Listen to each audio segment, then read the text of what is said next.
Mao ni ang kinabuhi na mo diri sa bukid mga kaasay. Pag wala na kay pansugno, syempre mga hoy ka. Dili gani uso diri ang kalan. So, syempre ang mga, siguro mga kwartahan na sad ang nauban mo gamit ug na kung afford nila na sila gasol. Pero kami nga simple lang kinabuhi, kahoy lang gid mi. Bisan na namong kinabuhi mga kasay, importante malipayon mi. So, naguban-uban po niya ang mga ero. Mo ni siya si Papot, mo ni siya si Chichay. So, kuba na po humaguwang og among silingan. So, ang akong anak mo siya na niguro o kuhaw kahoy kaya siya may nagdala sa sundang.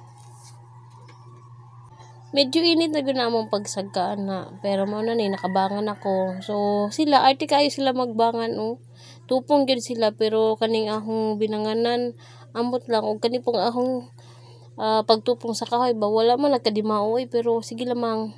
So, syempre mo ni asa-asa ta sakit yun siya sa likod pero nindot man sad sa paminaw nga makasingot gani ka. So at least daghan man sad may enjoy man sad may daghan. Thank you for watching mga kasay. Bye. God bless everyone.